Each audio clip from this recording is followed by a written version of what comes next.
एक रिकैप कर दें कोई स्टूडेंट?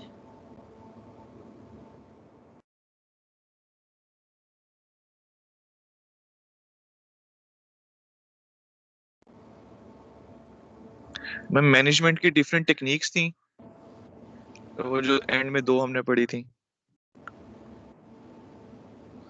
उसके अलावा मैम लेवल्स देखे थे किसी भी लेवल्स यानी कि कंपनी के अंदर या किसी भी इंस्टीट्यूट के अंदर क्या लेवल्स होते हैं और वो कौन सा लेवल कहाँ फॉलो होगा, फ्लैट वाला और वो जो दूसरा था मैम वर्टिकल वाला। और horizontal hierarchy. Yes ma'am, horizontal वाला। तो वो जैसे आपने बताया था कि अगर कोई यूनिवर्सिटी है तो वहां पर हम फ्लैट वाला फॉलो नहीं करवा सकते क्योंकि वहां पर काम सही नहीं होगा, तो वहां पे हमें वर्टिकल फॉलो करवाना पड़ता है। और अगर कोई, जिस तरह आपने गूगल की एग्जांपल दी थी कि वहां पर हर किसी को इक्वल राइट्स दिए जाते हैं ताकि वो ज्यादा क्रिएटिव काम करे, तो वहां पे फ्लैट वाला फॉलो होता है।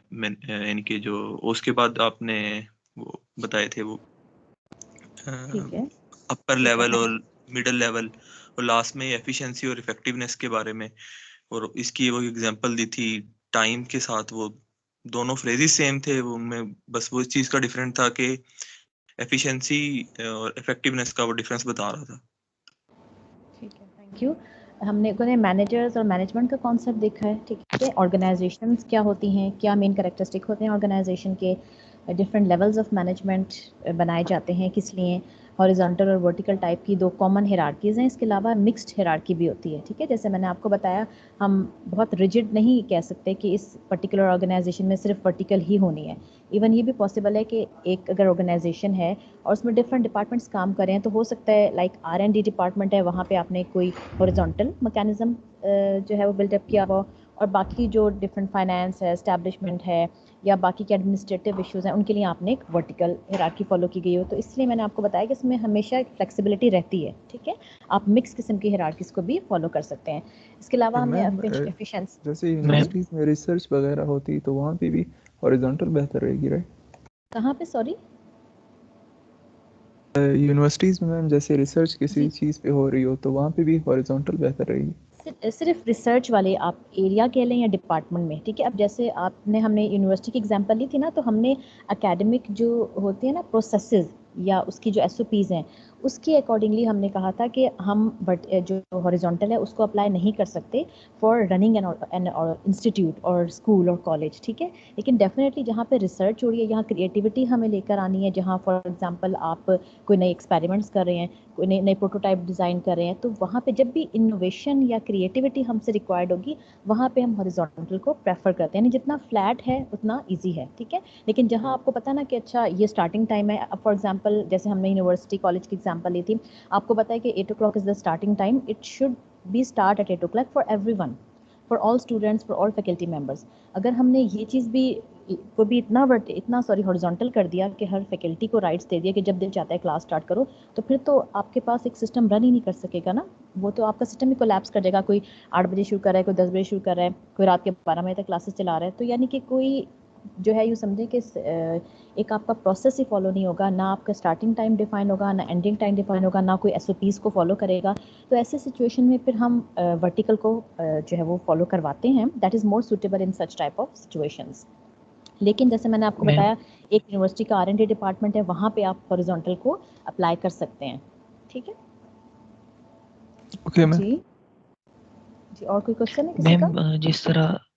मैम जिस तरह आपने बताया गूगल में हम हॉरिजॉन्टल अप्लाई करते हैं, तो मैम वहाँ पर मतलब किसी को रिपोर्ट नहीं करना पड़ेगा कि नहीं, आपस तो रिपोर्ट करना पड़ेगा। इसका मतलब ये नहीं है कि आपने बिल्कुल ही कुछ रिपोर्ट नहीं करा। इसका मतलब है कि जैसे हमने दोनों डायग्राम्स देखी थी ना, मैं दोबारा आपको दिखाती हूँ वाली। इसका मतलब है कि वर्टिकल या हॉरिजॉन्टल हायरार्की का मतलब ये होता है कि जैसे बहुत सारे, ऐसा नहीं है कि आपने जो यूँ समझ लें, आपको थोड़ा सा पिक्चर को देख के आइडिया हो रहा है। वर्टिकल का मतलब है एक डिपार्टमेंट, उसके नीचे एक और डिपार्टमेंट, फिर एक और सब डिपार्टमेंट, यानी इस तरह से रिपोर्टिंग लेवल बहुत ही एक्सटेंडेड नहीं है, ठीक है। यानी ये यहाँ पे आप देखें जो नीचे वाला आपको नज़र आ रहा है, इसका मतलब ये है कि वहाँ पे ना उन्होंने एक्चुअली जो एनवायरनमेंट है या वहाँ का जो कल्चर है वो इस तरह का रखा हुआ है कि उन्हें फॉर एग्जांपल ये जो आपको 2 स्मॉल बॉक्स नज़र आ रहे हैं ना नीचे वाले डायग्राम में, यानी उन्होंने फॉर एग्जांपल एक सुपरवाइज़र है, उसके अंडर बहुत सारे वर्कर्स काम कर रहे हैं, मे बी 50-60 आप एज्यूम कर सकते हैं। यानी कहने का मकसद ये कि वहाँ पर इतना फ्रेंडली एनवायरनमेंट है कि वहाँ पे लोगों को फोर्स नहीं करना पड़ता काम करने के लिए।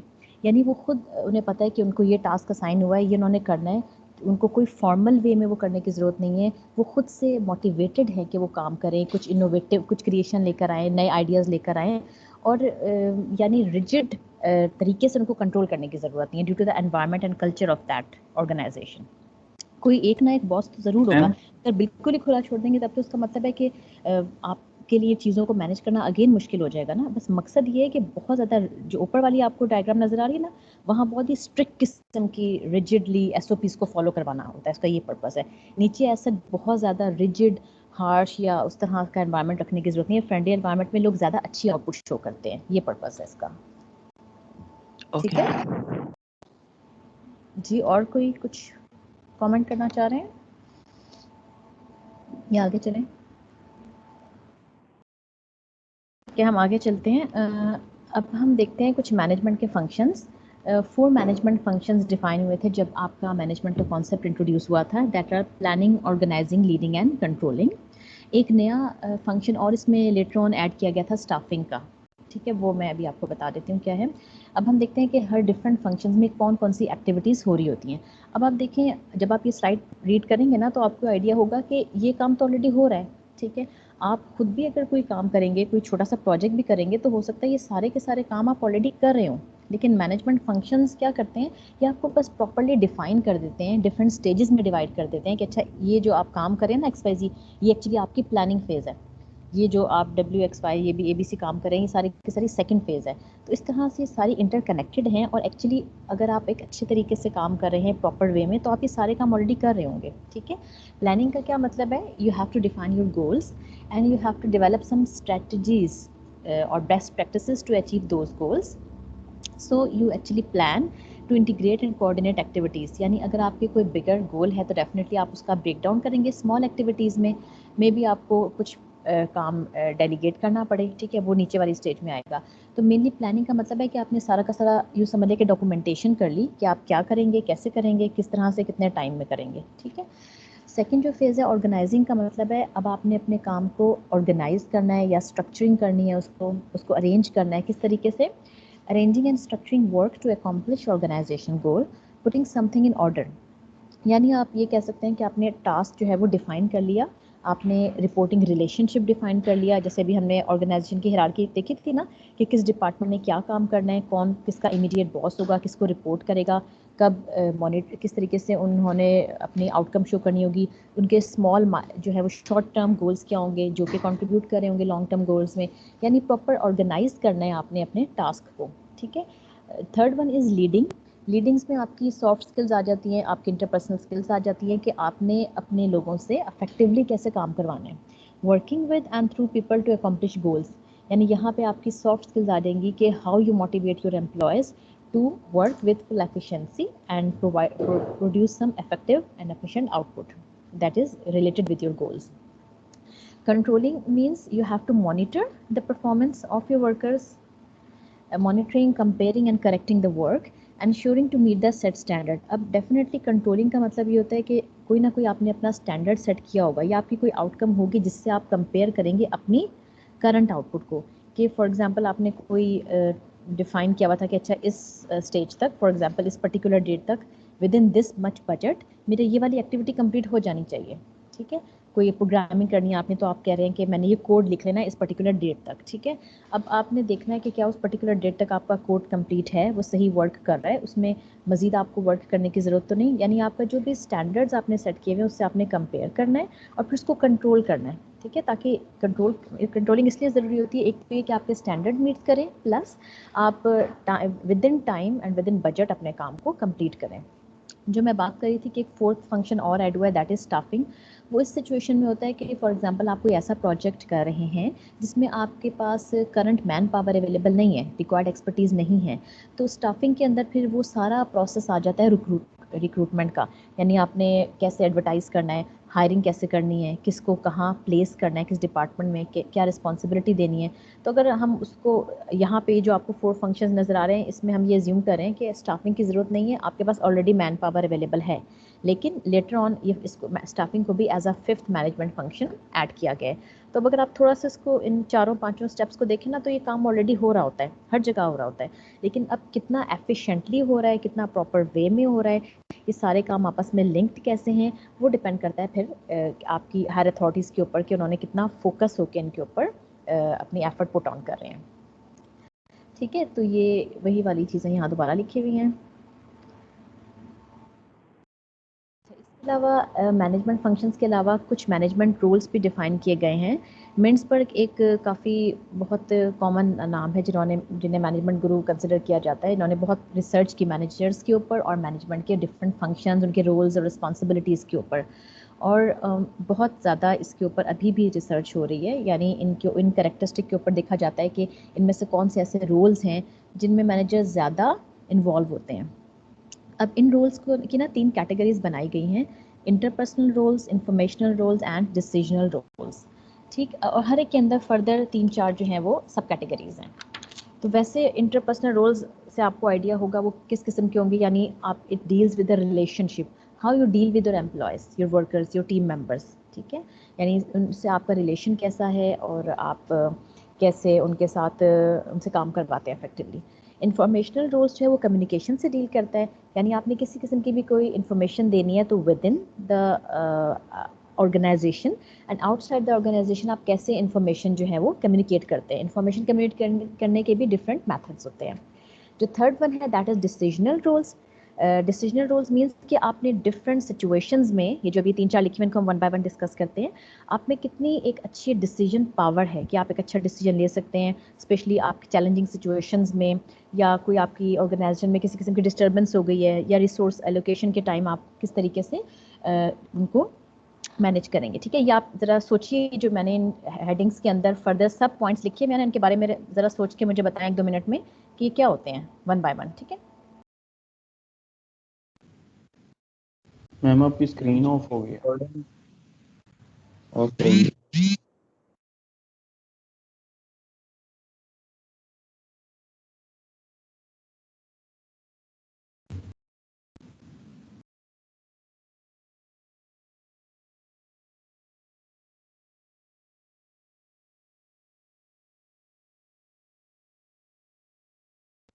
हेलो।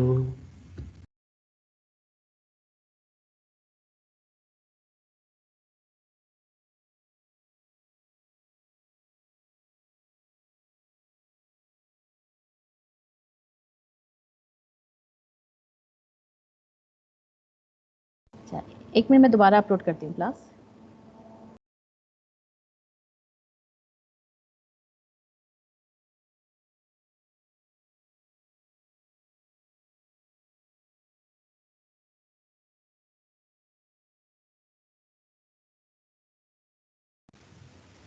ये तो डीएलडी आ गई है। मैं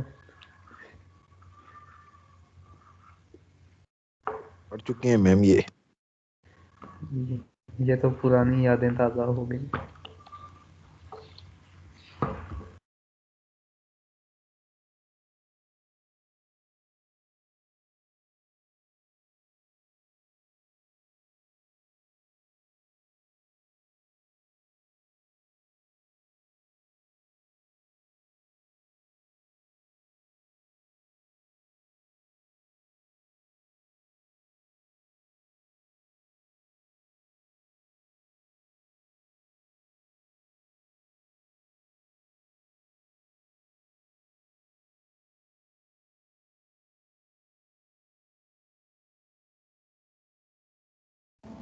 एक मिनट क्लास, मैं स्लाइड्स को दोबारा अपलोड कर रही हूँ। आपको शायद पुरानी स्लाइड्स नज़र आना शुरू हो गई होंगी।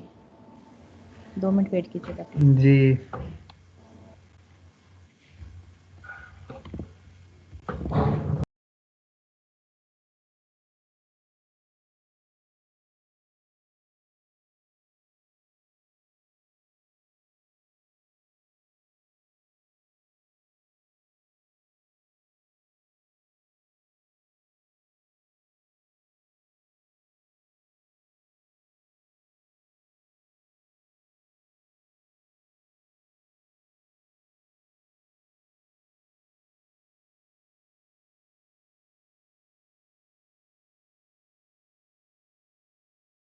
जी अब कुछ विजिबल हुआ है या नहीं? मैम वो हो गई है? फोल्डर नजर आ रहा है। अभी भी नहीं हो रहा? मैम EM लेक्चर्स का फोल्डर आ रहा है, उसकी विंडो शेयर की है शायद आपने। यस मेरे पास तो लेक्चर ओपन है। ठहरें जी। मैम आपने विंडो दूसरी शेयर कोई कर दी है। म्यूट कर रहा है बार बार।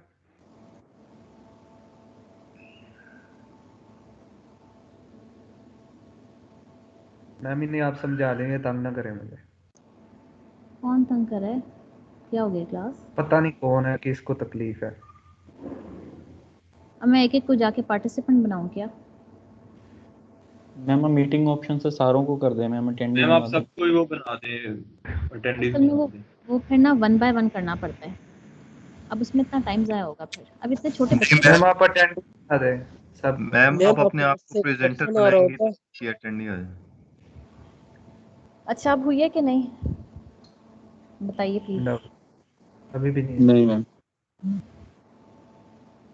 मैम आपके पास एक ऑप्शन आ रहा होगा, ओनली आई कैन प्रेजेंट।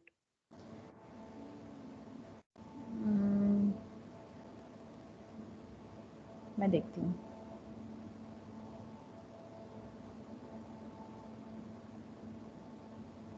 अब हुआ है कुछ? मैनेजमेंट नजर आई है कहीं? Yes ma'am book open. चलो यस हम कहाँ पे थे? हम देख रहे थे अब ये मेरे इंटरपर्सनल जी वगैरह वगैरह। हाँ जी बताएंगे आप में से कोई? ये जो इंटरपर्सनल की हमने 3 कैटेगरीज बनाई हुई हैं, फिगर हेड, लीडर, लिएजन, ये क्या होते हैं 1 बाय 1? कोई बताएंगे फिगर हेड का क्या मतलब है? ये नाम तो आप लोगों ने सुने भी होंगे ना सारे। फिगर हेड किसे कहते हैं? किस किस्म की क्वालिटीज होती हैं?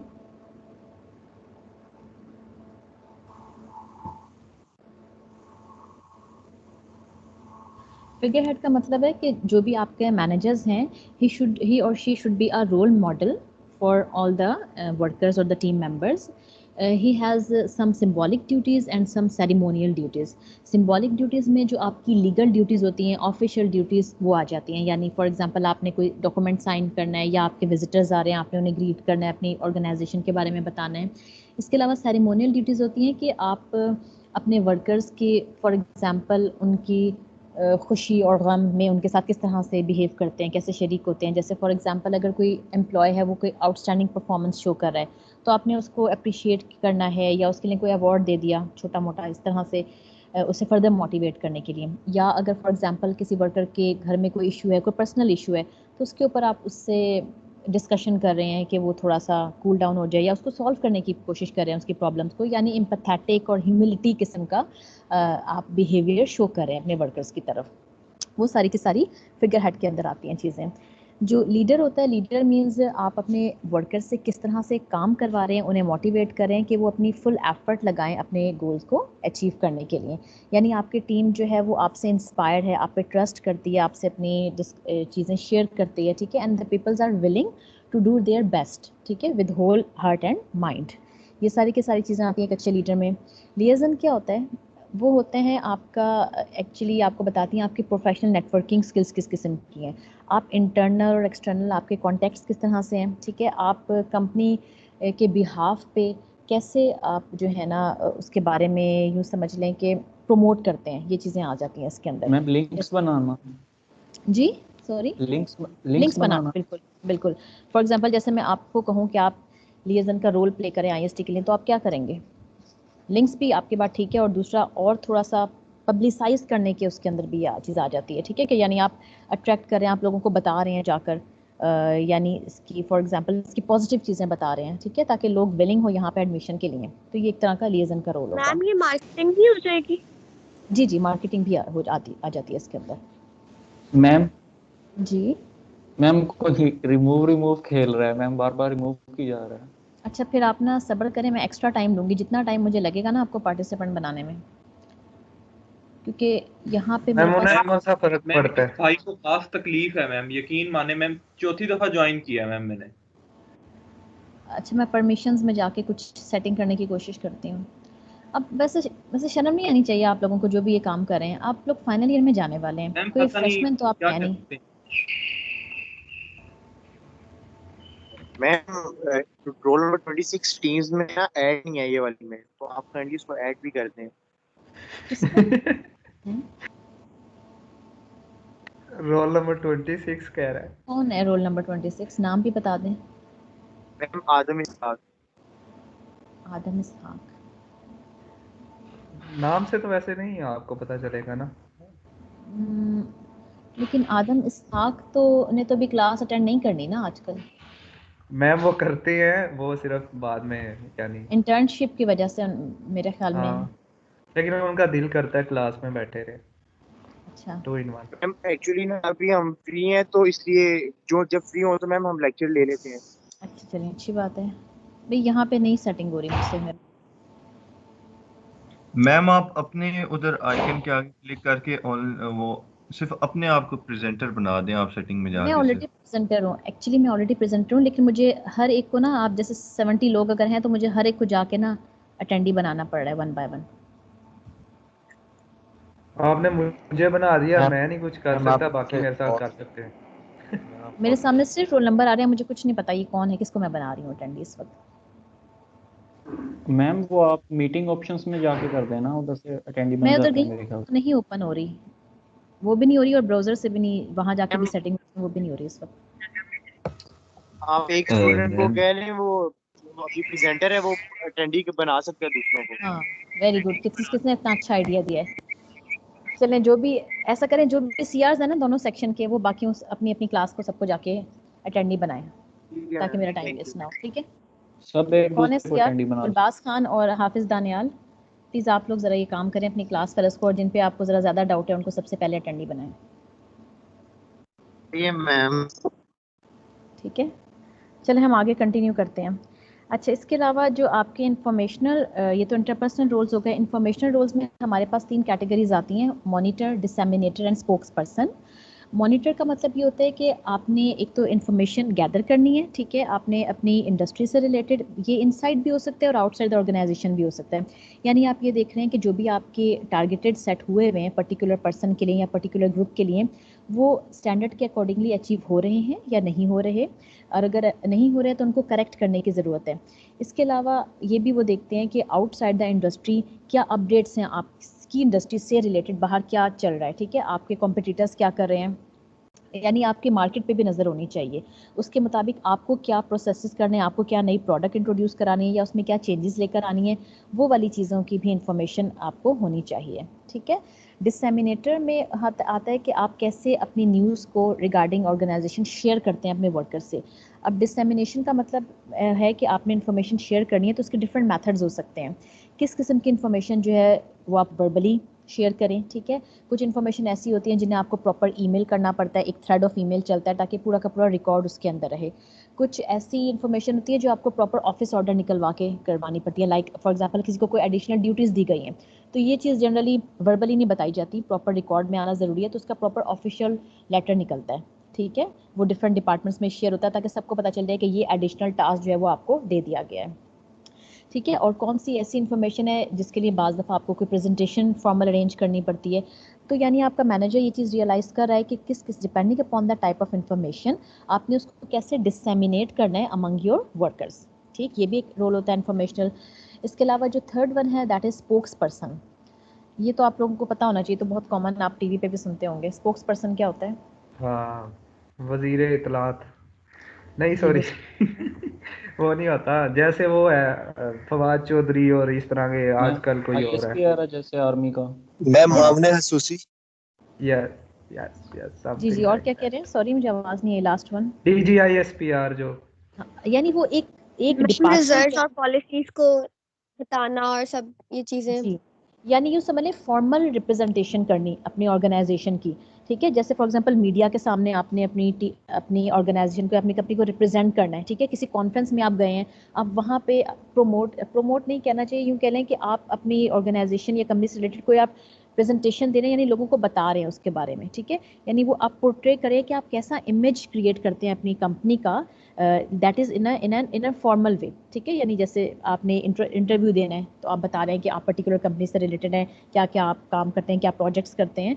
तो यानी आप रिप्रेजेंट करेंगे, spokesperson as a work करेंगे in front of media or in front of some other public, normal public, in some conference and at some other forum. Company की अपडेट्स देना मैम। अपडेट्स देना जरूर भी आ सकती है, लेकिन ज़रूरी नहीं है। आप ओवरऑल सिंपल ब्रॉड पिक्चर भी दे सकते हैं, या ये कि अगर आपने कोई नए कंपनी है तो आप उसकी कंपनी के इन्फॉर्मेशन भी दे बिहाफ सकते पे बात कर रहे हैं। हैं। बिल्कुल कंपनी के बिहाफ, जैसे आप CR हैं, अब CR अगर कोई आपने एग्जाम आगे करवाने हैं तो CR कोई भेजते हैं ना, तो उस वक्त वो CR as a spokesperson बने होते हैं आपकी क्लास के, ठीक है।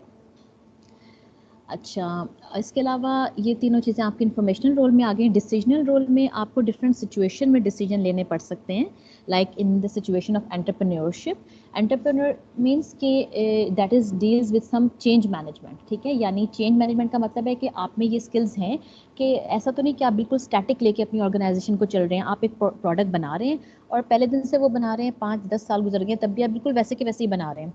आप उसमें कस्टमर की रिक्वायरमेंट के मुताबिक कोई नए फीचर्स इनकॉर्पोरेट नहीं कर रहे, कोई चेंज लेकर नहीं आ रहे, कोई इनोवेशन, कोई क्रिएटिविटी, नए आइडियाज़ नहीं लेकर आ रहे, तो इन दी एंड आपकी जो कंपनी है या जो आपकी प्रोडक्ट है वो बिल्कुल फेल हो जाएगी, ठीक है। कस्टमर किसी और की प्रोडक्ट को यूज़ करना शुरू कर देंगे। यानी न्यू टेक्नोलॉजी अगर आ रही है तो आप उसको अडॉप्ट कर रहे हैं या नहीं कर रहे। मेनली ये टारगेट करता है चेंज मैनेजमेंट को, कि चेंज अडॉप्ट करने की आप में कैपेबिलिटीज़ भी हैं या नहीं। जो ऐसे सिचुएशन में आप क्या डिसीजन लेते हैं, उसको इसलिए डिसीजनल रोल में के अंडर कवर किया गया है। डिस्टर्बेंस हैंडल का मतलब ये है कि फॉर एग्जांपल अगर आपकी कंपनी में किसी भी वजह से डिस्टर्बेंस आ रही है, क्या वजह हो सकती है? पे कंपनी जो में है या वो कट गई है, पे कर, पे ठीक बढ़ाओ है, हमारी, बिल्कुल महंगाई हो गई है चल रहा है, स्ट्राइक जी, चल रही है कोई। स्ट्राइक चल रही है, ठीक है। या आपके ग्रुप में आपस में कोई कॉन्फ्लिक्ट आ गया ग्रुप मेंबर्स में, ठीक है।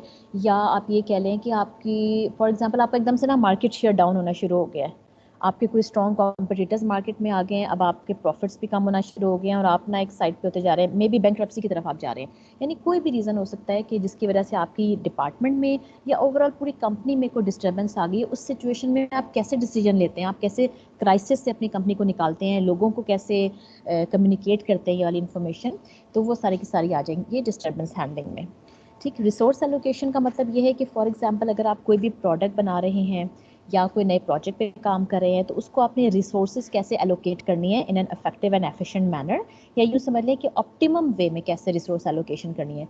अब रिसोर्स एलोकेशन में डिफरेंट चीज़ें आ जाती हैं, मैन पावर की भी रिसोर्स में आती है, मटीरियल, इक्विपमेंट, टाइम, बजट, ये सारा कुछ। यानी आपने जो एलोकेशन करनी है वो ऑप्टिमम तरीके से करने की कैपेबिलिटीज़ आप में हैं या नहीं। तो उस वक्त आप कैसे डिसीजन लेते हैं, प्रायोरिटीज़ कैसे सेट करते हैं, वो चीज़ के अंदर कवर होगी, ठीक। और निगोशिएटर का रोल ये होता है कि जब फॉर एग्जांपल जब आप ये कह लें कि निगोशिएशन का उर्दू में हम क्या वर्ड यूज़ करते हैं, कैसे कोई आइडिया है? निगोशिएट करना, बहस करना, नाम जो बहस पहले मुबाहिसा, करता है। ठीक है, गुड। बहस मुबाहिसा करना यानी ना कुछ को आपस में डिस्कशन के बाद कोई कंसेंसस डेवलप कर लेना। लाइक आपके सप्लायर्स से कुछ रिलेशन चल रहे हैं, ठीक है, उन्होंने आपको कोई मटेरियल सप्लाई करना है, या आपके फॉर एग्जांपल यूनियंस जैसे बन जाती हैं ऑर्गेनाइजेशंस में कि वर्किंग कंडीशन से या सैलरी से वो सेटिस्फाई नहीं है। तो यानी निगोशिएशन करना यानी बहस मुबाहिसा करने के बाद आप किसी एक अच्छे सोल्यूशन के ऊपर सेटल डाउन हो जाए, यानी जिसे हम कहते हैं ना विन विन सिचुएशन, यानी दोनों पार्टी सेटिस्फाई हो जाए, ना उनका नुकसान हो ना आपका नुकसान हो। इसी तरीके से अगर कोई कस्टमर की कंप्लेंट है तो आप उन तरीके से कैसे कस्टमर के साथ निगोशिएट करते हैं, यानी बार्गेनिंग कह लें, bargaining in a business deal एक ज़्यादा बेहतर वर्ड होगा, ताकि आपकी मुज़ाकरात सेटिस्फैक्ट भी तो हो सकता है। बिल्कुल, हाँ। यानी कोई एक सेटिस्फैक्ट्री सोल्यूशन निकल आए जिससे दोनों पार्टीज सेटिस्फाई हो जाए, जिसको विन विन सिचुएशन कहा जाता है। तो ये सारे के सारे ऐसे सिचुएशन में आपको आप कैसे हैंडल करते हैं, ये भी आपके डिसीजनल रोल में आ जाती है। तो टोटल ये आप देखें 10 एक्चुअली बनते हैं टोटल क्वालिटीज़, जिनको हमने 3 ग्रुप्स के अंदर कंबाइन किया गया है। तो ये बहुत कॉमन है, ऐसा नहीं है कि अब एक मैनेजर है तो वो बिल्कुल ही परफेक्ट होना चाहिए इन सारे के सारे रोल्स में, ठीक है। लेकिन जितने ये रोल्स अच्छे तरीके से फुलफिल करने की कैपेबिलिटीज़ होंगी, इसका मतलब है कि आपका मैनेजर उतना ही एक अच्छा मैनेजर या एक अच्छा लीडर कंसिडर किया जा रहा है। एक बंदे के अंदर क्वालिटीज हैं ये सारी? नहीं, ये नहीं कहा गया, मैं इसलिए आपको बता रही हूँ ना कि ये वो फंक्शंस हैं जो एक्सपेक्ट किए जाते हैं मैनेजर से। फॉर एग्जांपल ये हो सकता है, ये पॉसिबिलिटी बिल्कुल है कि एक मैनेजर है वो वैसे तो बहुत अच्छा हो, यानी अच्छा हो इन सेंस कि अपने वर्कर्स को मोटिवेट करने में, उनसे काम लेने में बहुत एम्पैथेटिक भी हो, लेकिन ये है कि फॉर एग्जांपल उसमें ये कैपेबिलिटी ना हो डिस्टर्बेंस हैंडलिंग वाली, कि फॉर एग्जांपल अगर कोई ऐसी सिचुएशन आ जाती है कि आपकी ऑर्गेनाइजेशन डिस्टर्ब हो रही है या आपकी टीम डिस्टर्ब हो रही है, तो हो सकता है वो खुद ही पैनिक कर जाए। तो ये ज़रूरी नहीं है कि अगर कोई एक क्वालिटी नहीं होगी तो आप कह देंगे कि नहीं तो मैनेजर ही नहीं है या ये लीडर ही नहीं है। लेकिन ये सिर्फ बताने का मकसद ये है कि ये वो एरियाज़ हैं जिनके ऊपर मैनेजर्स को ट्रेनिंग देने की ज़रूरत है, या ये इंपॉर्टेंट सिचुएशंस हैं जिनसे हमारे नॉर्मल मैनेजर्स डील करते हैं। ठीक है, और इसमें कोई किसी चीज़ की कंफ्यूजन? तो ये मैम चीज़ आप जो एंटरप्रेन्योरशिप होती है और सिंपल बिजनेस होता है मैम, उसमें थोड़ा डिफरेंस बता दें। एंटरप्रेन्योर का मतलब ये होता है जैसे वो फॉर एग्जांपल बिजनेस है ना, एंटरप्रेन्योरशिप भी आगे चल के वो एक बड़े बिजनेस को बना सकती है। ठीक है, एंटरप्रेन्योर का मतलब ये होता है कि आप खुद से फॉर एग्जांपल एक कंपनी, जैसे आपने आजकल बहुत सुना होगा ना स्टार्टअप हर तरफ आजकल चल रहा है, यानी आपको थोड़े से कहीं से फंडिंग एजेंसी कोई फंड्स प्रोवाइड करती है और आपके जहन में अगर कोई आइडिया है, किसी प्रॉब्लम का सोल्यूशन है, तो आप वो सोल्यूशन कैसे प्रोवाइड करेंगे।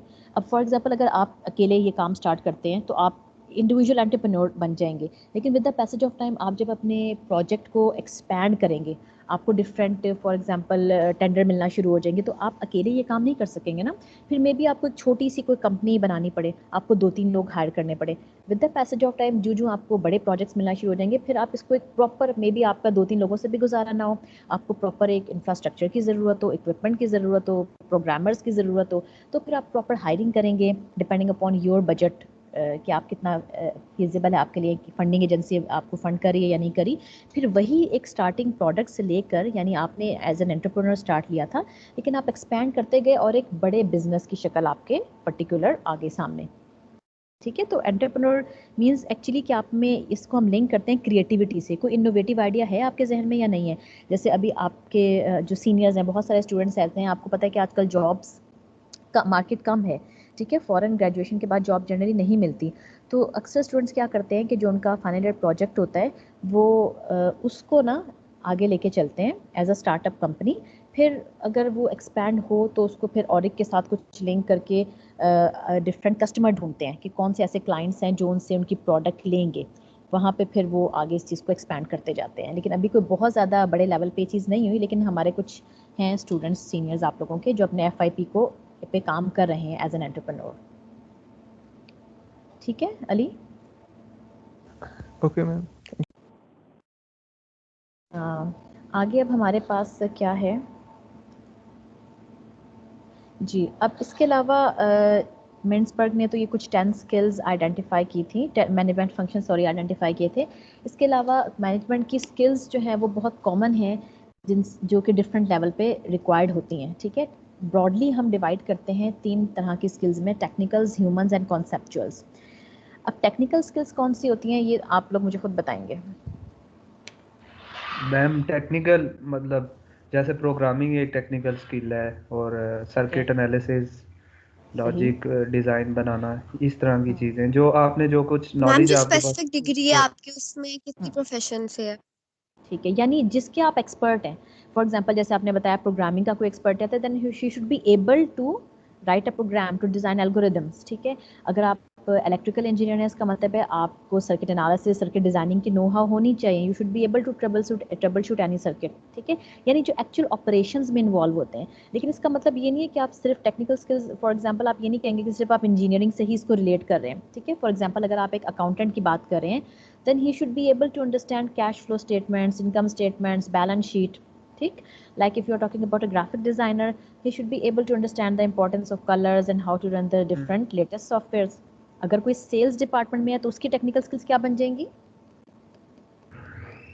सेल्स कस्टमर हैंडलिंग वगैरह, ये मार्केटिंग में मैम मार्केटिंग और इस तरह से मार्केटिंग भी, और प्लस मोर कि आप कस्टमर से कैसे डील करें, क्योंकि हाँ बिल्कुल, मैम यानी हाँ कस्टमर केयर और वो बिल्कुल, क्योंकि कस्टमर आपके पास कुछ खरीदने के लिए आए तो आप उसको कैसे ना दिखा रहे हैं अपनी प्रोडक्ट, कैसे उसको प्रमोट कर रहे हैं कि आप उसको मजबूर करें कि वो ख़रीद ले आपके प्रोडक्ट, यानी आपकी सेल्स को इंक्रीज़ हो रही हैं इसकी वजह से। तो ज़रूरी नहीं है कि टेक्निकल से आपने ये नहीं अंडरस्टैंड करना कि ये सिर्फ इंजीनियरिंग से रिलेटेड है, क्योंकि टेक्निकल स्किल्स हर वो स्किल्स हो जाएंगी जिसके आप एक्सपर्ट हैं, जिस पर्टिकुलर एरिया में आप काम कर रहे हैं, ठीक है, यानी एक्चुअल ऑपरेटर्स भी कहा जाता है इसको। So you can say like the knowledge and the ability that is related with some specific job that will be covered in the technical skills. And what are human skills? Management, लोगों ma'am को moral handle करना। Ethics. ये जो भी हमने पीछे देखी थी ना, interpersonal skills, how you Yes. Interact with people, motivate them to give their best, strong leadership skills, how you show concern with your team members, because a business can never run by only computers and machines.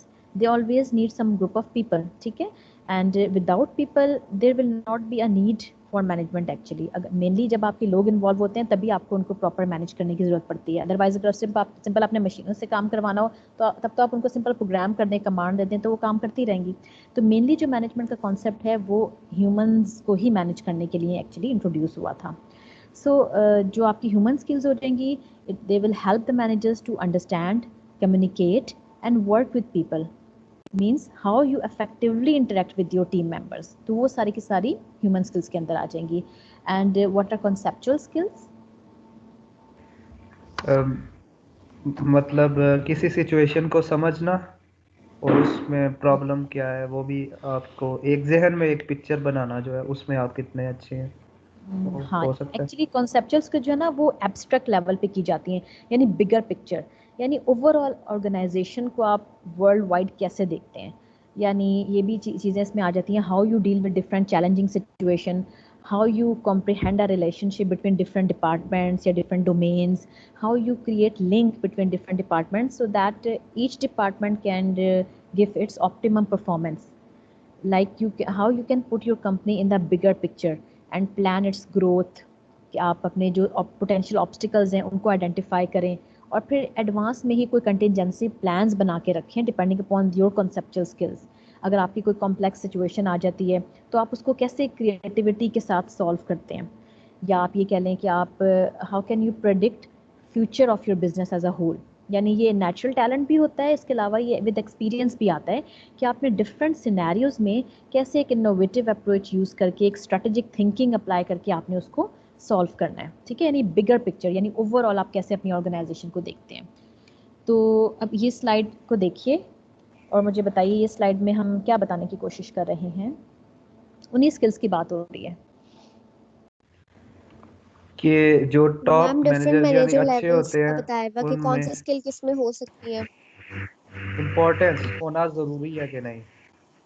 Ma'am उनको top divide किया हुआ manager है किसमें कौन सी होनी चाहिए अच्छा एक और मिनट, मैं किसी से पूछती हूँ, ये 02 रोल नंबर कौन है?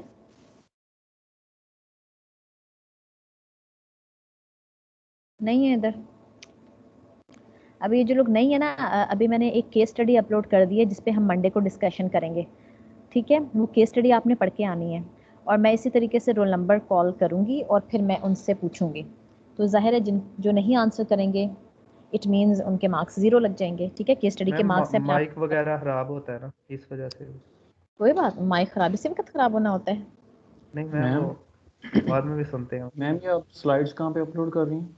ये मैं आज करूँगी, अभी मैंने की नहीं है क्योंकि मैं थोड़ा सा चेंज भी कर रही हूँ, उसमें कुछ ऐड सब्ट्रैक्ट कर रही हूँ, ठीक है। तो आज मैं कोशिश क्या करूँगी वेडनेसडे तक जो तीनों लेक्चर्स हैं वेडनेसडे या थर्सडे को वो अपलोड कर दूँ, ठीक है। आपने रोल पहले नंबर की 10 है कॉपी डल कर दी, जी। जो आपने पहले अपलोड की थी वो डाउनलोड कर ली थी तो डल कर दी है। पहले मैंने अपलोड नहीं की थी, पहले स्लाइड तो मैंने अभी तक अपलोड नहीं की मेरे ख्याल में। मैम स्टडीज की बात करें, केस स्टडी सिर्फ अपलोड की है और मैंने वो बुक अपलोड की है, इसके अलावा और एक रिसर्च पेपर अपलोड किया था। स्लाइड्स तो मैंने अभी तक अपलोड नहीं की मेरे। जी और कौन बताएंगे? 64 रोल नंबर कौन है? केस स्टडी के बारे में बता देंगे कि हमने क्या पढ़ कर आना है, वो जो आपने बस अपलोड किया है उसको पढ़ के आना है या हाँ, कोई मैं उसके भी बारे में? इसको अब हम इस लेक्चर को बस एंड करते हैं ना, फिर मैं बताती हूँ। रोल नंबर 64 कौन है? 64 में मीटिंग में नहीं है। हैं तो सही, प्रेजेंटर बने हुए हैं जो भी हैं।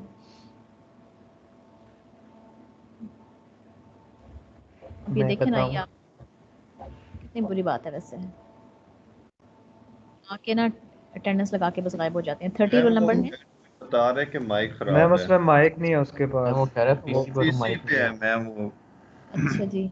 अच्छा चलें, जो जिसको भी समझ आइए, इस तरह तो टाइम ही वेस्ट होता रहेगा। जिसको समझ आइए स्लाइड वो ओके बता दें। मैम ये जितना ये डार्क होती जा रही है सेचुरेशन उतनी इम्पोर्टेंस बढ़ती जा रही है, तो जब टॉप पे जाते हैं कॉन्सेप्चुअल ज़्यादा हो जाते हैं, और ह्यूमन स्किल्स तकरीबन सारों में ज़रूरी हैं और टेक्निकल लो लेवल पे ज़रूरी है। ठीक है, गुड। ज्यादा इन मतलब द सेंस हम ये टेक्निकल कह रहे नहीं हैं होंगे इम्पोर्टेंस। तो हम कैसे कोई जॉब लेंगे? लोअर लेवल से स्टार्ट करता है ना बंदा, बिल्कुल। तो पहला उसका जो होता है वो तो टेक्निकल पे ही वो हायर होता है, लेकिन जो जो उसके कंसेप्चुअल स्किल जो कि एक बड़ी सोच रखना, ये इस तरह की बात है, तो वो बढ़ती जाती है, तो उसका फिर मैनेजर यानी वो लेवल्स उसके अप होते जाते हैं। हाँ, अब और होता जाता है ह्यूमन ये तो सबकी आपको। जरूरत। बिल्कुल, इसको आप इस तरह से समझ सकते हैं, ये ना इम्पोर्टेंस बता रहा है कि कौन सी स्किल्स किस लेवल के लिए ज़्यादा इंपॉर्टेंट है। ठीक है, फॉर यस एग्जांपल आप देखिए ह्यूमन स्किल्स जो है वो टोटली डार्क कलर में है ना, ये बता रहा है क्योंकि हर लेवल पे हमें ह्यूमन से तो डील करना ही है। ठीक है, ऐसा तो नहीं हो सकता कि आप किसी स्टेट पे ह्यूमन से नहीं डील करें। तो चाहे आप टॉप मैनेजमेंट में हैं, चाहे मिडल मैनेजमेंट में हैं, या इवन लोअर मैनेजमेंट में हैं, you have these human skills because you have to deal with humans. ठीक है, तो human skills are equally important for all levels. अगर आप टेक्निकल स्किल्स की बात करें तो आपको आइडिया हो रहा होगा that are most important for the lowest level. जो जो आप अपर लेवल पे जाते जाएंगे इनकी इंपॉर्टेंस कम होती जा रही है। क्यों कम हो रही है? बिकॉज आप देखिए मेनली जो ऑपरेशंस में लोग इन्वॉल्व होते हैं, फॉर एग्जांपल कोई प्रोग्रामिंग कर रहा है तो उसी के लिए ज़रूरी है ना कि उसको प्रोग्रामिंग की स्किल्स आती हैं, वो अच्छा प्रोग्राम बना सके, यस उसको डिबग कर सके। अगर कोई फॉर एग्जांपल सीईओ है उस कंपनी का, तो अगर वो खुद से नहीं भी ट्रबल शूट कर सकता या खुद से नहीं एरर्स निकाल सकता अपने प्रोग्राम में, तो वो उसके लिए इतनी इंपॉर्टेंट नहीं ना रही स्किल्स। ठीक है, सिमिलरली जो हम अगर कॉन्सेप्चुअल स्किल्स की बात करें तो उनका जो लेवल ऑफ इंपॉर्टेंस है वो from top to bottom decrease हो रहा है। यानी कॉन्सेप्चुअल स्किल्स चूंकि आपकी स्ट्रेटेजिक थिंकिंग स्किल्स को टारगेट कर रही होती हैं, तो वो टॉप मैनेजमेंट में होना ज़्यादा ज़रूरी है। मिडल और लोअर में देखिए उनकी इंपॉर्टेंस कम होती जा रही है। फॉर एग्जांपल अगर एक वर्कर है, आप किसी इंडस्ट्री की बात करते हैं, वो एक प्रोडक्शन में इन्वॉल्व है, ठीक है, वहाँ किसी टूल पे या किसी पर्टिकुलर इक्विपमेंट पे काम कर रहा है कि उसने फॉर एग्जांपल कोई मटेरियल है उसको पैक करना है डिफरेंट बॉक्सेस में, या उसकी लेबलिंग करनी है, बस उसका ये काम है। ठीक है, यानी शॉप फ्लोर लेवल की हम बात कर रहे हैं जहाँ एक्चुअल प्रोडक्शन हो रही है। तो अब अगर उसमें ये कैपेबिलिटीज़ नहीं भी हैं कि वो स्ट्रेटेजिकली थिंक करे, ब्रॉड लेवल पे देखे कि जो मेरी ऑर्गेनाइजेशन है वो कॉम्पिटिटर से कैसे आगे निकलेगी या हम कैसे डिफरेंस क्रिएट कर सकते हैं, तो उसके लिए ये क्रिएटिविटी, प्रॉब्लम सॉल्विंग स्किल्स या ये एब्स्ट्रैक्ट थिंकिंग इतनी इंपॉर्टेंट नहीं है। उसके लिए उसका अपना काम, अपनी टेक्निकल स्किल्स इंपॉर्टेंट है। तो इसलिए हम कहते हैं कि conceptual skills are most important for the top level managers, technical skills are most important for the lower level managers, and human skills are equally important at all levels. ठीक है, और मैम मैम ये अभी आजकल automation चल रही है, तो may be with time human skills इतने इम्पोर्टेंट ना रहे, robots will do all things. Yes वो हो तो रहे हैं, लेकिन वो वाला टाइम मुझे लगता है कि अभी काफ़ी दूर है। आपका नहीं ख्याल? क्योंकि ह्यूमंस, ऐसा हो नहीं सकता कि आप ह्यूमंस को बिल्कुल ही ज़िंदगी से निकाल दो। जैसे आप मेरे ख्याल में एआई की बात करना चाह रहे हैं ना, आर्टिफिशियल इंटेलिजेंस, उसी को आप यस कह रहे मैम। हैं शायद। हाँ, तो मैम एक हद हो तो रहा है वैसे, क्या है, हो मतलब रहा है, बिल्कुल हो रहा है। आपको पता है ये भी हो रहा है कि कहीं मैंने एक पेपर पढ़ा था जिसमें ये लिखा हुआ था कि जो टीचर्स हैं ना, एजुकेशन सेक्टर में भी एआई को इनकॉर्पोरेट किया जा रहा है। यानी किसी ने ये लिखा हुआ था अपने फ्यूचर वर्क में कि कहीं ये एक जो है ये ना पॉसिबल हो कि हमें टीचर्स की ज़रूरत ही ना पड़े। मतलब ये भी किसी ने अपने पेपर में लिखा हुआ था। तो एआई पे डेफिनेटली बहुत काम हो रहा है, लेकिन मुझे नहीं लगता कि अगले कम से कम 10, 15, 20 सालों तक ये सिचुएशन आ जाएगी कि आपको ह्यूमंस की बिल्कुल ज़रूरत ना पड़े। ऑल्दो हम इस तरफ जा रहे हैं, लेकिन अगेन डिपेंड करता है कि हम कितना एक्सेल करते हैं और हमें क्या इश्यूज आते हैं इनके अंदर। क्योंकि आप देखिए रोबोट्स आप बना भी रहे हैं तो उनको प्रोग्राम तो कोई ह्यूमंस ही कर रहे हैं ना। ठीक है, मैम मतलब वो किसी खुद ना भी किसी कर लेवल सकते हैं मैम प्रोग्रामिंग एक दूसरे की, अगर एक बना दें बाकी सारों की करता रहे। लेकिन ये अभी तो नहीं, इस वक्त तो ये सिचुएशन नहीं है ना कि मैम इस ये तब वक्त तक आप तो वैसे आ जाएगी मैम कॉन्स्पिरेसी कि रोबोट थ्योरीज है ना, करेंगे। कि वो बस आदमी टू बना डू लेंगे। हाँ, मतलब अभी ये आहिस्ता आहिस्ता हमें पता चलेगा, लेकिन वो आपकी बात ठीक है कि इसकी वजह से ना हमारी जो मैन पावर है, आप ये कह लें कि उनकी रिक्वायरमेंट कम होती जाएगी। जैसे लेबर वर्क जो कर रहे हैं, अगर उसके लिए भी मशीन्स आ गई हैं, ऑटोमेशन आ रही है, तो आप देखें हमें वर्क फोर्स कम तो हो रही है ना। ठीक है, लेकिन ये कि अभी ऐसी स्टेज नहीं है कि बिल्कुल ही हम ख़त्म कर दें। ठीक है, लेकिन हम जा ज़रूर रहे हैं उस तरफ, और यस डिपेंडिंग मैम, अपॉन कि हम मैम जी एक और चीज एक पूछनी थी बात, कि टेक्निकल स्किल्स के पास हमारे पास डिग्रीज हैं, और हम्म हमारी मतलब इंटर्नशिप्स वगैरह ये वो होती हैं, इस तरह की चीजें जिससे किसी को पता चलता है कि अच्छा ये यहाँ से हो गया है। अब ह्यूमन स्किल्स के लिए क्या कर सकते हैं हम? कहते ह्यूमन तो स्किल्स सब का में मोस्टली कम्युनिकेशन होना चाहिए ये वो। जी, ये एक्चुअली आपको ना आपकी बॉडी लैंग्वेज से पता चलता है। दूसरा इंटरव्यू में जैसे हम लोग तो जनरली ज़्यादा टेक्निकल स्किल्स को टारगेट करते हैं। इवन हम भी इंटरव्यू ले रहे होते हैं तो हम सबसे पहले हमारा मेन फोकस होता है टेक्निकल स्किल्स, क्योंकि हमने जैसे टारगेट करना है कि फॉर एग्जांपल अगर हम एक लैब इंजीनियर हायर कर रहे हैं तो एक तो हम देखेंगे कि उसको टेक्निकल नॉलेज है, यानी हम फर्स्ट प्रेफरेंस उसको देते हैं कि वो कोई अगर उसको टेक्निकल नॉलेज ही नहीं है तो वो क्या कन्वे करेगा स्टूडेंट्स को। फिर सेकंड नंबर पे हम उसकी ना बॉडी लैंग्वेज और उसकी कम्युनिकेशन स्किल्स देखते हैं, क्योंकि बहुत हमें ये इश्यूज आए हैं पास्ट में कि बहुत अच्छे लोग जिनकी बहुत अच्छी प्रोफाइल है वो भी कम्युनिकेट नहीं कर पाते डिफरेंट कॉन्सेप्ट्स को स्टूडेंट्स पे। ठीक है, तो हमारी जो सेकंड प्रेफरेंस होती है वो हम देखते हैं कि कम्युनिकेट करने की कैपेबिलिटीज़ भी हैं या नहीं। और इस वजह से भी काफ़ी दफ़ा इश्यूज होते हैं कि आप वैसे अगर कुछ जो हैं वो प्रोफेसर्स के पास जाएं अपनी प्रॉब्लम लेके तो वो उसका अच्छा सा सोल्यूशन आपको दे देंगे, लेकिन बाज़ दफ़ा उन्हें कम्युनिकेट करने में प्रॉब्लम आ रहा होता है। और दूसरी जो मेन ह्यूमन स्किल्स है ना कि लोगों से डील करने की, वो जनरली ना हमारे लिए जज करना मुश्किल होता है। बाज़ जो अच्छी कंपनीज होती हैं वो कुछ साइकोलॉजिकल टेस्ट करवाती हैं, लेकिन वो जनरली पाकिस्तान में ऐसा बहुत कम होता है कि वो आपको ना डिफरेंट सिनेरियोज देते हैं कि अच्छा ये सिचुएशन है तो इस सिचुएशन में आप कैसे बिहेव करेंगे, तो इनको जज करना काफ़ी मुश्किल होता है। लेकिन ये जनरली सिचुएशन बेस्ड कोई एक सिनेरियो क्रिएट करके आपको थोड़ा सा ना साइकोलॉजिकल टेस्ट लेके पता करने की कोशिश की जाती है कि आपकी ह्यूमन स्किल्स कितनी स्ट्रॉन्ग है, लेकिन वो यहाँ पे बहुत कम होता है एटलीस्ट हमारे एरियाज़ में। लेकिन ठीक है, ये जो हमारे यहाँ पे होता है कि सोसाइटीज ज्वाइन कर लो, ये वो यूनिवर्सिटी लेवल की मैं बात कर रहा हूँ, जी जी। तो इनकी कोई इम्पोर्टेंस है या ये फिर मतलब अपने तक ही बंदे का नहीं, एक इनकी वो इम्पोर्टेंस देनी ना है इस सिर्फ? सेंस में कि फॉर एग्जांपल अगर आप कहीं इंटरव्यू के लिए जाते हैं तो ये वाली एक्स्ट्रा स्किल्स आपको एक एज ज़रूर देती हैं, क्योंकि फॉर एग्जांपल आपने कुछ ये एडिशनल काम किए हुए हैं ना कि अच्छा आप स्टूडेंट्स की जो स्टूडेंट बॉडी के हेड रहे हैं या आप डिफरेंट इवेंट ऑर्गेनाइज करते रहे हैं, तो depending upon your nature of job कि आपने किस पोस्ट के लिए अप्लाई किया है, ये चीज़ें आपको एक एज ज़रूर देती हैं कि अच्छा आपने ये वाले काम किए हैं। इसका मतलब है ये एक्स्ट्रा करिकुलर स्किल्स भी आपके पास हैं जिनको आपकी कंपनी यूज़ कर सकती है। लाइक जैसे फॉर एग्जांपल अगर हमने भी कुछ चूँकि पिछले वीक में हमने किए थे इंटरव्यूज़, तो इसलिए मैं उससे लिंक कर सकती हूँ कि ऑल्दो हमें जैसे रिक्वायरमेंट है एक लैब इंजीनियर की, लेकिन अगर एक ने ये वाली साइड एक्टिविटीज़ जो आप बता रहे हैं ना वो की हुई है, तो हम ये कहते हैं कि अच्छा चलो इसको कोई एडमिनिस्ट्रेटिव ड्यूटी भी दी जा सकेगी, इसका मतलब है उसमें भी ये अच्छा इफेक्टिवली काम करेगा। तो हमारे समझे कि दो फीचर्स मिल रहे हैं हमें, टीचिंग स्किल्स भी मिल रही हैं, टेक्निकल स्किल भी मिल रही है और साथ में एडिशनल क्वालिटीज़ वाला भी पर्टिकुलर कैंडिडेट है, तो हम उसको प्रेफर करेंगे। ये इस सिचुएशन में आपको हेल्प आउट कर सकती हैं। ठीक ठीक है, मतलब एडिशनल ये अच्छी चीज़ है। एडिशनल हाँ। अदरवाइज जैसे अगर और वो दूसरी बात है कि डिपेंड करेगा कि जॉब रिक्वायरमेंट होगी या नहीं होगी। ये तो मैंने अपने सिनेरियो में आपको बता दिया ना एग्जांपल लेके, लेकिन हो सकता है जहाँ आप अप्लाई करने जा रहे हैं अगर वहाँ पे उनको ज़रूरत नहीं है, प्योरली आपने सिर्फ कहीं शॉप फ्लोर लेवल पे काम करना है, सिर्फ प्रोग्रामिंग ही करनी है, तो हो सकता है वो इतनी इंपॉर्टेंस ना दें, उनकी सारी इंपॉर्टेंस आपके टेक्निकल स्किल्स की तरफ ही चली जाए, आपके जीपीए पे चली जाए। लेकिन जनरली ट्रेंड चेंज हो रहा है, तभी आप देखें जो आपका जो मैंने आपको बताया था ना ये पीएलओज की जो बात की थी जो हमने फर्स्ट लेक्चर में देखे थे कि बहुत सारे पीएलओज आप देखिए सॉफ्ट स्किल्स की तरफ भी टारगेट कर रहे हैं, क्योंकि इस चीज़ को रियलाइज़ किया जा रहा है कि सिर्फ टेक्निकल स्किल्स होना जो है वो काफ़ी नहीं है एक सक्सेसफुल वर्कर या एम्प्लॉय के लिए। ठीक है, तो अब चेंज तो हो रहा है माइंडसेट। अगर वो हमारे पीएलओज में है, पीएलओ यानी हमारे प्रोग्राम से रिलेटेड है, तो उन पे तो हम पहले से टेस्ट हो रहे हैं। हम कहीं जाते हैं तो हम अपने पीएलओज सीएलओज दिखाएंगे तो उधर से भी तो उन्हें पता चल सकता है कि ये मतलब इसमें स्ट्रांग है या जी वीक जी है। जी, पता चल सकता है, लेकिन आपको भी पता है कि हम अभी इतने मेच्योर नहीं हुए ना इस सिस्टम में। आपको भी आइडिया होगा या होता जाएगा कि आप देखिए सबको ना बहुत दफ़ा ऐसा होता है का कि नहीं पता ना। जी, आप देखिए बहुत दफ़ा ऐसा होगा कि ऐसे स्टूडेंट के क्लियर हुए होंगे जो अगर फॉर एग्जांपल अगर उससे कहा जाए कि वो कम्युनिकेशंस उसको कोई प्रेजेंटेशन दे तो वैसे उसके लिए देना मुश्किल होगा, लेकिन इन द एंड वो एक्चुअली उसकी जो असेसमेंट है वो इतनी दफ़ा हुई होगी कि वो किस तरीके से उसको क्लियर कर गया होगा। तो मुझे नहीं लगता कि अभी हम बहुत मेच्योर हुए हैं इस असेसमेंट में with the passage of time, क्योंकि जो ऑनेस्टली स्पीकिंग हम टीचर्स को भी थोड़ी सी ट्रेनिंग की ज़रूरत है कि आपने किस किस्म की मैथडोलॉजी अडॉप्ट करनी है उसकी असेसमेंट के लिए। तो हमें भी with the passage of time कुछ ट्रेनिंग हुई है, कुछ आगे होंगी, ताकि हमें एक्चुअली आइडिया हो कि हमने असेसमेंट सही तरीके से करनी कैसे है। ठीक है, तो वो भी उसमें हम अभी मेच्योर नहीं हुए इतने, उसमें हमें भी टाइम लगेगा।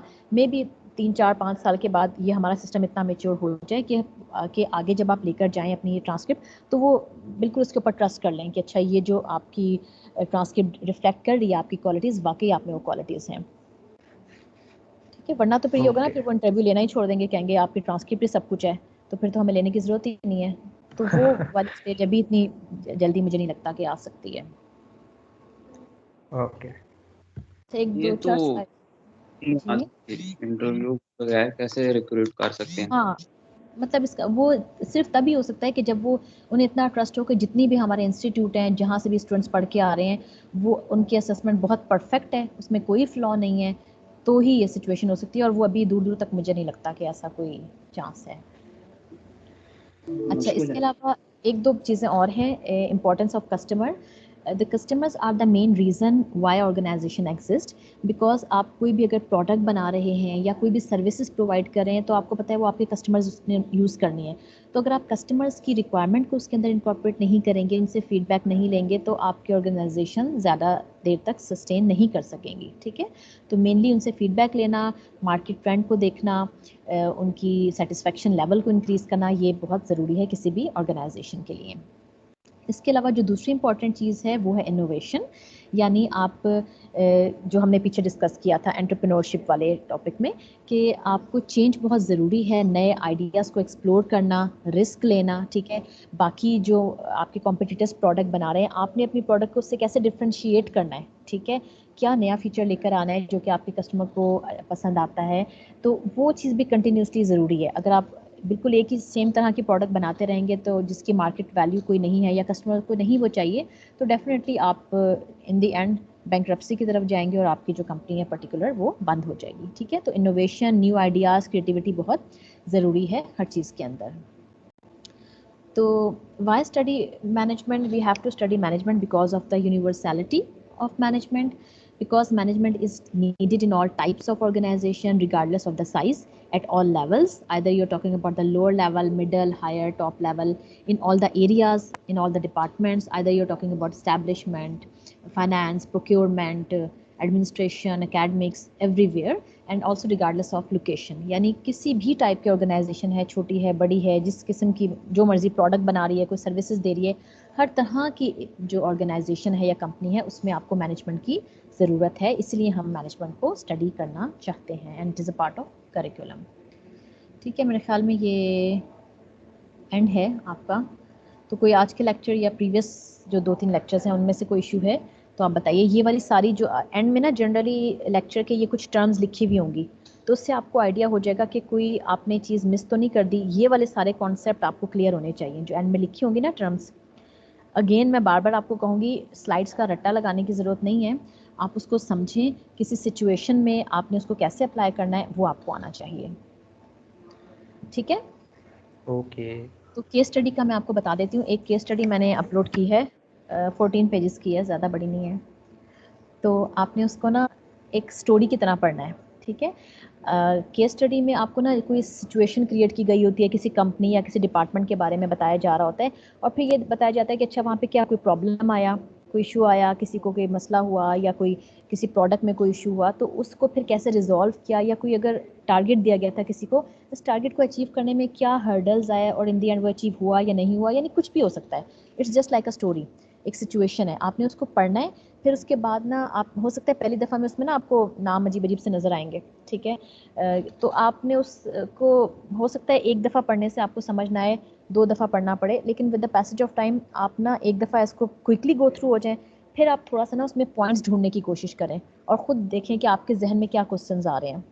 क्वेश्चन उसमें नहीं लिखे हुए, क्वेश्चन मैं आपसे मंडे को करूँगी, लेकिन आपका उस केस स्टडी से एक दफ़ा गो थ्रू होना ज़रूरी है, अदरवाइज़ आप वो आंसर नहीं कर सकेंगे या उसकी डिस्कशन में पार्टिसिपेट नहीं कर सकेंगे। तो वो आपने ज़रूर पढ़ के आनी है। ठीक है, उसके मार्क्स हैं। केस स्टडी का फ़ायदा क्या?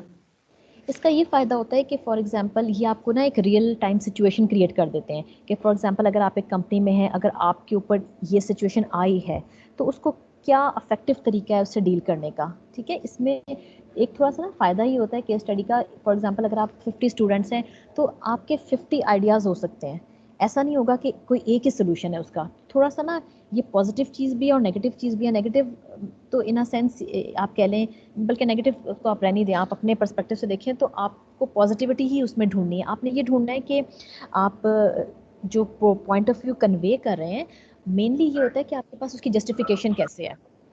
ठीक है, सिर्फ आपने ये नहीं लिख देना कि मेरा ये ख्याल है कैसे होना चाहिए, आपके पास जस्टिफिकेशन होनी चाहिए। और स्पेशली जो हम आगे जाके एक तो लगती है, माइक ऑफ कर दें प्लीज, किसका ऑन है? आगे अगले 2 लेक्चर्स में ना हम थोड़ी सी, बस 2 लेक्चर्स ही होंगे, मैनेजमेंट थ्योरीज देखेंगे। तो जब आपने ये बताना है कि जब आप किसी केस स्टडी में अपनी कोई कमेंट दे रहे हैं, कोई आप ओपिनियन दे रहे हैं, तो आप उसके साथ किसी मैनेजमेंट की थ्योरी को कैसे लिंक कर रहे हैं। यानी आप ये कह रहे हैं कि ये सिर्फ मेरा ख्याल नहीं है, ये ऑल ओवर द वर्ल्ड ये रिसर्च हुई हुई है और मैं उस रिसर्च को इनकॉर्पोरेट कर रहा हूँ यहाँ पे। तो जब रिसर्च हुई हुई है तो इसका मतलब है आपकी जो भी बात है ना, आप ये कह रहे हैं कि उसमें वजन आ जाएगा। ठीक है, और आपने अगर लिंक किया हुआ होगा किसी थ्योरी के साथ, ऑलरेडी रिसर्च्ड आउटपुट के साथ, तो आपकी बात की ज़्यादा वर्थ होगी। ठीक, तो आप देखेंगे although 50 students can have 50 types of solutions for that problem, लेकिन you have the justification of your propose solution. ये मेन चीज़ होती है केस स्टडी में। ठीक है, तो मेनली आपको सिचुएशन देते हैं ना, तो मैनेजमेंट में आपको डिफरेंट सिचुएशन आ सकती हैं, कोई भी चैलेंजिंग सिचुएशन आ सकती है। तो केस स्टडी का फ़ायदा इन अ सेंस ये होता है कि वो आपको सिचुएशन से डील करने के, आपको यूँ समझे कि तरीके बताती है, डिफरेंट पॉसिबिलिटीज़ बताती है, और आप उनमें से फिर देखते हैं कि उससे मिलती जुलती सिचुएशन अगर आपके पास आए तो आप कैसे डील करेंगे। ठीक है, अटेंडेंस ले लूँ मैं, और किसी का कोई क्वेश्चन है तो बता दें।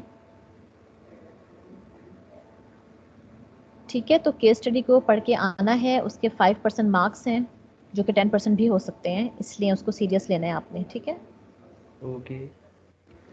Okay, thank you. स्टडीज होंगी जी, कितनी केस स्टडीज होंगी? सिर्फ एक ही है या इससे ज़्यादा भी हैं? नहीं, एक थोड़ी होगी, मैं तो ज़्यादा से ज़्यादा इंक्लूड करना, 4-5 तो कम से कम कोशिश करूँगी कि ऐड हो जाए। हम अभी ना फायदा है ना, इसमें आपको याद करने की जरूरत नहीं पड़ेगी चीज़ों को। केस स्टडी में कुछ याद थोड़ी करना है आपने केस स्टडी पढ़नी है, उसके पॉइंट्स को या तो अगर आप हार्ड कॉपी में पढ़ रहे हैं प्रिंट करके तो आप उसको हाईलाइट करते जाएं हाईलाइटर से, अदरवाइज आप एक पेज पे लिखते जाएं सिंपल स्टोरी की तरह कि ये पहला पॉइंट है, ये दूसरा पॉइंट है। 2 दफ़ा आप पढ़ेंगे तो आपको लिखने की भी जरूरत नहीं पड़ेगी। आप कहानी है ना, बचपन में कहानियां नहीं पढ़ते, एनालिसिस करना है उसका सिचुएशन का। बिल्कुल, और वो एक स्टोरी होगी, जैसे आप नॉवेल पढ़ते हैं, आप पढ़ते पता नहीं आप पढ़ते या नहीं पढ़ते हैं। रीडिंग का शौक नहीं है ना सबको, आपने 14 पेजेस भी बता दिया, इतने ज्यादा। अच्छा कोई बात नहीं, अब ये मेरे पास सबसे छोटी केस स्टडी थी इस वक्त। ठीक है, 50 पेजेस की। सही है, शुरू से स्टार्ट होगा, फिर बाद में देखेंगे। ठीक है, फिर आगे देखेंगे 1-2 वीक्स के बाद दोबारा। ठीक है, okay, thank you very much, Allah Hafiz.